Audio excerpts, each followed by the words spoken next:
सुस्वागतम. मुरांबा मालिकेच्या आजच्या भागामध्ये आपण पाहणार आहोत की आता आर्था ही सीमाच्या बेडरूममध्ये असते, तर आता रेवाला तिथे थांबून सीमा ही बाथरूमला जाते. तर त्याच वेळेस आता रेवा आर्थाकडे बघते आणि म्हणते की फक्त इकडे तिकडे बघायचं, हसायचं, मुळूमुळू रडायचं आणि मधल्या वेळात शू करायचं. लोक बाळं का जन्माला घालतात तेच काही कळत नाही.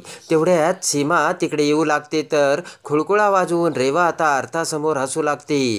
तेव्हा सीमा म्हणते की बरं झालं आले बरं का मी रेवा, आणि थँक्स. तर रेवा हसतच म्हणते की बाळासोबत कसा वेळ जातो ना काकू कळतच नाही. आणि इकडे आता सीमा लगेचच अर्थाला समजावू लागते आणि अर्थासोबत खेळू लागते, तर अर्था रडायला लागते. त्याच वेळेस सीमाचा डोळा चुकून रेवा अर्थाच्या खाण्याच्या पावडरचा डब्बा आपल्याकडे गुपचूप घेते आणि दरवाजाच्या बाहेर येते. रेवा त्या डब्याकडे बघत विचार करते की आता अर्थाचं फूड माझ्याकडे आलं, या डब्याचं काय करायचं असे म्हणत रेवा आता तो अर्थाचा पावडरचा डब्बा घेऊन जाते आणि रेवाने आता अर्थाच्या टेबलवर दुसरा डब्बा ठेवलेला असतो. तर आता अर्थाला भूक लागली असे समजून आता सीमा तो डब्बा उघडते आणि त्या डब्यातली पावडर आता डिशमध्ये टाकते. इकडे आता रेवा तो डब्बा आणून बाहेर आता हॉलमध्ये पेंटिंग आणि कलर करण्याचं काम चालू असतं आणि त्या ठिकाणी खूप सारे कलरचे डबे ठेवलेले असतात. रेवा अर्थाच्या त्या पावडरचा डब्बा आता त्या कलरच्या डब्या शेजारी ठेवते. रेवा आता विचार करते की आता अर्थाला जे काही होणार त्याची सर्व शिक्षा ही काकूला भोगावं लागणार. तेवढ्यात आता रमा ही पायरीवरून खाली येऊ लागते. रेवा आता रमाला बघून ताबडतोब तेथून आतमध्ये निघून जाते. तेवढ्यात आता तो कलरवाला त्या डब्याला बघतो आणि तो डब्बा हातात घेत रमाला म्हणतो की ओ मॅडम, हे बघा तुमच्या सासूबाई हा डब्बा इथे ठेवून गेल्यात आणि आमचा कलरचा डब्बा घेऊन गेल्यात. ते ऐकून आता रमाला मोठा धक्का बसतो आणि रमा त्या डब्यावरचं नाव बघते. तर रमा म्हणते हा तर अर्थाचा खाऊ आहे आणि पळतच रमा तो डब्बा घेऊन आता त्या अर्थाच्या बेडरूमकडे येते. तर आता इकडे सीमाने रेवाने ठेवलेल्या तो डब्याची पावडर आता डिशमध्ये मिक्स केलेली असते. इकडे आता रेवा त्या माणसाला पैसे देते आणि म्हणते की गुड जॉब आणि बरं झालं तुम्ही खूप सुंदर बोललात. एवढ्या दरवाजा उघडून रमा तिथे येते आणि आता अर्थाला देण्यासाठी ती पावडर आता सीमा हलवत असते. सीमाकडे बघत रमा पुढे येत म्हणते की आई काय करताय. तर सीमा म्हणते की अर्थाला भूक लागली ना तेव्हा तिला खायला देते. तर आता रमा म्हणते की दाखवा ते, आणि रमा त्या पावडरचा आणि त्या डिशचा वास घेते. रमा म्हणते की अहो हा अर्थाचा खाऊ नाही आई, हा डब्बा वेगळाच आहे आणि हा बघा अर्थाच्या खाऊचा डब्बा. तेव्हा सीमा सुद्धा स्मेल घेते. तर आता सीमाला सुद्धा मोठा धक्का बसतो. रमा म्हणते की अर्थाच्या बाबतीत तुम्ही एवढा हलगर्जीपणा कसा करू शकता. तर सीमा म्हणते की नाही अगं माझ्याकडून काहीच नाही झालं. रमा म्हणते की मी तुम्हाला सांगितलं होतं ना अर्थाजवळच थांबा, मी तिला सोडून बाहेर का निघून गेल्या. तर आता सीमा म्हणते की अगं हे कामगार आले होते ना आणि ते मला विचारत होते तेव्हा मी त्यांना सांगायला बाहेर गेली. सीमा म्हणते मी 5च मिनिटं बाहेर गेले होते. तर रमा म्हणते की अर्थाच्या खाऊचा डब्बा तुम्ही बाहेर घेऊन गेला होतात का. तर सीमा म्हणते मला व्यवस्थित आठवत नाही. रमा म्हणते की अहो आठवत नाही म्हणजे किती हलगर्जीपणा करायचा असतो. आत्ता त्या कलर करणाऱ्या माणसाने मला सांगितलं की तुमच्या सासूबाईंनी हा डबा इथे ठेवून गेल्या आणि दुसरा डबा घेऊन गेल्या म्हणून. रमा म्हणते की आता जर मी इथे आले नसते तर तुम्ही अर्थाला पावडर खाऊ घातली असती. रमा म्हणते की असंच तुमच्याकडून घडलं आई, नाही तर तो माणूस मला खोटं कशाला बोलेल. रमा म्हणते की मग तुम्ही बाहेर का गेलात. सीमा म्हणते की अगं मी तिला एकटीला नव्हतं सोडलं बाई, आणि तेवढ्यात रेवाला इथे थांबवल्याचे सीमाला आठवते. सीमा म्हणते की रेवा. तर रमाला मोठा धक्का बसतो. सीमा म्हणते की रेवाला मी हिच्याजवळ थोडा वेळ बसवलं होतं. रमा म्हणते काय, या रेवाच्या भरोश्यावर तुम्ही हिला सोडून गेला होतात का. रमा म्हणते आई तुम्हाला कळत कसं नाही, आपला तिच्यावर विश्वास नाही ना. रमा म्हणते की हे बघा आई तुम्ही मोठ्या आहेत तेव्हा काही गोष्टी मी तुम्हाला नाही बोलू शकत, पण तुम्ही समजूतदारपणाने वागायला हवं.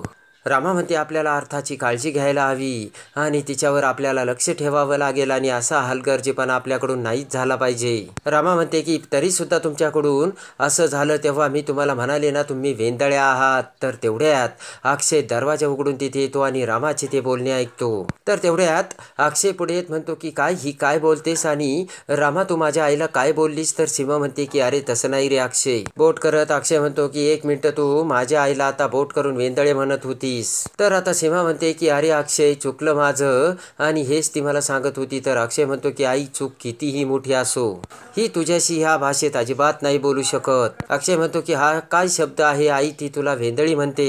हिच्या किती चुका आतापर्यंत आपण पाठीशी घातल्या आहेत हे ती विसरली का? रमा म्हणते की नाही हो, मला तसं नव्हतं म्हणायचं. रमा म्हणते तुम्ही एकदा ऐकून तरी घ्या ना. तर अक्षय म्हणतो की मी काहीच ऐकून घेणार नाहीये. तू ह्या भाषेत आई सोबत कशी बोलू शकतेस? रमा म्हणते बरं ठीक आहे, मी सॉरी मागते.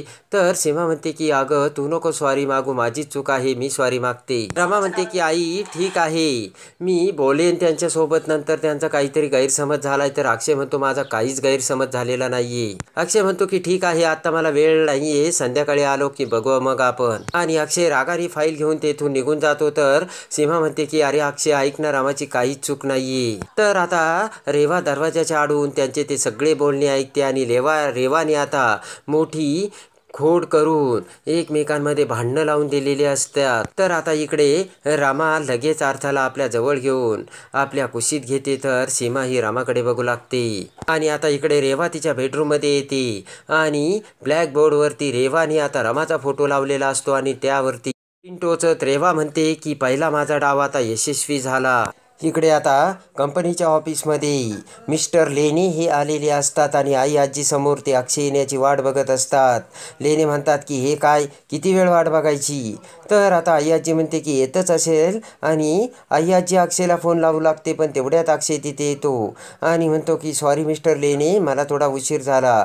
तर लेने म्हणतात की अहो मिस्टर अक्षय, आमच्या वेळेची तुम्हाला काही किंमत आहे की नाही आणि तुम्हाला काय वाटतं की यानंतरचा वेळ मी तुम्हाला देईल का? तर अक्षय म्हणतो की अहो मी कारण देत नाही, माझं ऐकून तरी घ्या आणि मी काय ऑफर करतो ते तरी ऐका. तर आता मिस्टर लेने म्हणतात की मी तुम्हाला जी ऑफर देणार आहे ना ती आता तुम्ही ऐका आणि तुमची कंपनी लॉसमध्ये आलेली आहे आणि तुमच्या कंपनीचे शेअर्स देखील पडलेले आहेत.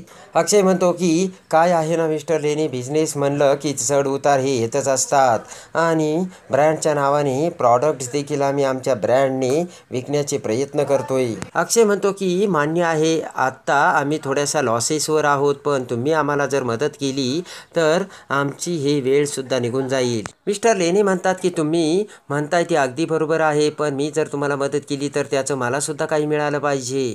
तर मिस्टर लेने म्हणतात की मला फक्त पर्सेंटेज नकोय, तुमच्या कंपनीच्या नावाबरोबर मलाही नाव पाहिजे. मिस्टर लेने म्हणतात की आता ह्या कंपनीचं नाव फक्त मुकादम फूड्स नसेल तर मुकादम डॅश लेने फूड असेल. ते ऐकून आई आजी आणि अक्षयला मोठा धक्का बसतो. इकडे आता सीमा ही रामाकडे येते आणि रामाला समजावू लागते. सीमा म्हणते की माझ्यामुळे अक्षय तुला खूप बडबड करून गेला, पण मी मुद्दाम नाही केलं रामा. सीमा म्हणते की अगं रामा, मी कसं करीन असं? तर रामा म्हणते की माझंच चुकलं, मी तुम्हाला असं बोलायला नको होतं. रामा म्हणते की जाऊ दे आई, बघू संध्याकाळी आल्यानंतर. तर सीमा म्हणते तुझंच बरोबर होतं. सीमा म्हणते की अगं तू बघ ना, पण ते दोन्ही डब्बे सारखे दिसतात. रामा म्हणते की आई तुम्ही म्हणालात तुम्हाला नक्की आठवत नाही, तुम्ही खाऊचा डब्बा बाहेर घेऊन गेला होतात. सीमा म्हणते की नाही ना, मला खरंच नाही आठवत. तर रामा म्हणते की मग कदाचित तुम्ही नेला नसेल, दुसऱ्याने नेला असेल. रमा म्हणते की खाऊचा डब्बा असं त्या कलरच्या टेबलवर ठेवून तुम्हाला हे सगळं विचित्र नाही वाटत का? तर सीमा म्हणते की विचित्रच वाटतंय मला. तर आता सीमा म्हणते की पण हे असं कोण करू शकेल? तर रमा ही खुणावते. तेव्हा सीमा म्हणते की रेवा. रमा म्हणते की मला तर शंका आहेच. तर सीमा म्हणते की मागाशी मला सुद्धा शंका आली होती.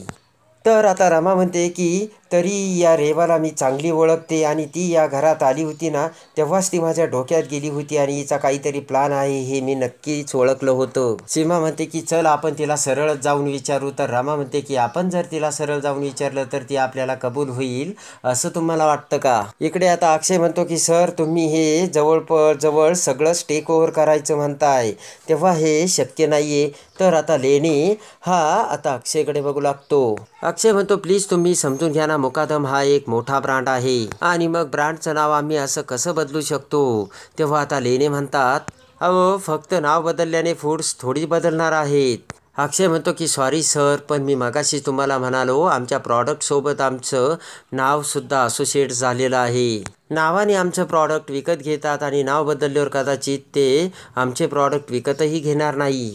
लेने म्हणतात की ठीक आहे तुमचं काय ते तुम्ही बघा, पण तुम्ही जर माझं नाव देणार असेल तरच मी या कंपनीमध्ये इन्व्हेस्टमेंट करेल तेव्हा आता तुम्ही बघा. आणि मिस्टर लेनी निघून जातात तर अक्षय आजीकडे बघतो. आजी म्हणते की आता आपल्या कंपनीत राहिलंय तरी काय, मला वाटतं की आपण त्यांची ऑफर स्वीकारायला हवी अक्षय.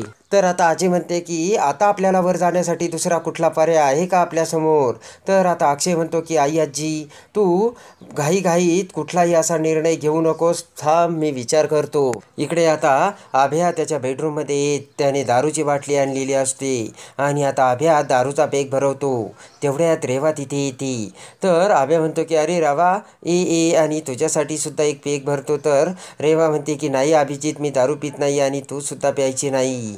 तेव्हा त्या ग्लासकडे बघत आभ्या म्हणतो की दुनिया कहती है छोड़ दो मदर, दर्द छोडने नाही देती. तर लगेचच आभ्याच्या हातातून रेवा आता ती दारूची बाटली घेते.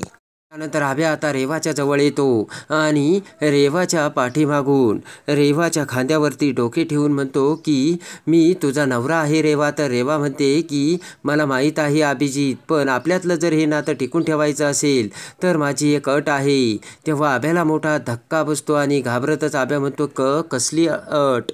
रेवा म्हणते की हेच की तुला माझ्याजवळ यायचं असेल तर तुला दारूपासून कायमचं लांब जावं लागेल. तर आता आभ्या लगेचच दारूच्या बाटलीला झाकण लावतो. त्यानंतर आता रेवा म्हणते की नाही अभिजित, तू आज दारू नाही पिणार पण उद्या दारू पिला तर काय करायचं.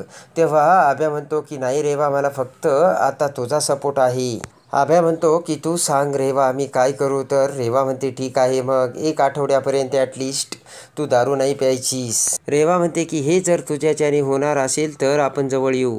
आभ्या म्हणतो ठीक आहे डन, आणि काही जरी झालं तरी तुला मला लांब जाऊ द्यायचं नाहीये, कळलं का रेवा. तर रेवा खुश होते आणि आता कमॉन असे म्हणत रेवा आता आभ्याला मिठी मारते. तर रेवा विचार करते की आता तुला मुठीत कसं ठेवायचं ना ते मला चांगलंच माहीत आहे. त्यानंतर पटकन रेवा पाठीमागे होत आभ्याला म्हणते की ही दारू बाजूला नेऊन कोणी ठेवायची. तर हसत आभ्या ती बाटली आणि ग्लास घेऊन बाहेर जातो. तर इकडे रेवा म्हणते की अभिजित तुला कधी दारू पाजायची, कधी तिच्यापासून लांब ठेवायचं ना हे मला आता चांगलंच कळलंय. इकडे आता रमा ही स्वयंपाक करत असते. तेवढ्यात सीमा तिथे येत म्हणते की अगं कसली भाजी करतेस, काय खमखमाट सुटलाय. तर आता रमा म्हणते की यांच्या आवडीची आमटी करते मी. इकडे आता सीमा म्हणते की काय वागती ती रेवा. तर आता रमा म्हणते की जाऊ द्या आणि आपण त्यांच्यासमोर असं राहायचं की जसं आपल्यात काही झालंच नाही. आणि रमा म्हणते की तेही राग विसरून जातील, तुम्ही नका त्याची काळजी करू. तर सीमा म्हणते की आणि जर नाही विसरला तर आपण त्याचे घर उन्हात बांधू. इकडे आता रेवा पुन्हा एक प्लान करते आणि आता अक्षय हा कामावरून दरवाज्यात येताच रेवा फोनवर बोलण्याचे नाटक करते आणि रेवा आता आई आजीला फोन केला असं दाखवून म्हणते की आई आजी प्लीज रमा जे वागली ना त्याची तुम्ही एवढा विचार करू नका आणि प्लीज अक्षयला हे सांगू नका. तेव्हा आता अक्षयला मोठा धक्का बसतो आणि आता अक्षय घरी येताच आता अक्षय हा आई आजी सीमा आणि रमासोबत जेवायला बसलेला असतो. तर आता अक्षयच्या ध्यानात येऊन अक्षय म्हणतो की सकाळी तू वेंदळी म्हणाली आईला, ते का म्हणालीस. तर रमा म्हणते की अहो तुम्ही जेवण तरी करून घ्या ना. तर अक्षय म्हणतो की मला नाही जेवायचं आणि आता रागाने अक्षय हा जेवणाचे ताट ढकलतो. तेव्हा रमा आणि सीमाला मोठा धक्का बसतो. तर आता अक्षयचा झालेला गैरसमज आणि रेवाने केलेला तो दुसरा मोठा गैरसमज रमा आणि सीमा कसे घालवणार आणि रमा अक्षय पुन्हा एकत्र कसे येणार हे बघण्यासाठी आणि मुरंबा मालिकेच्या डेली अपडेटसाठी बेल नोटिफिकेशनवर क्लिक करून आपल्या चॅनलला लाईक करा, सबस्क्राईब करा.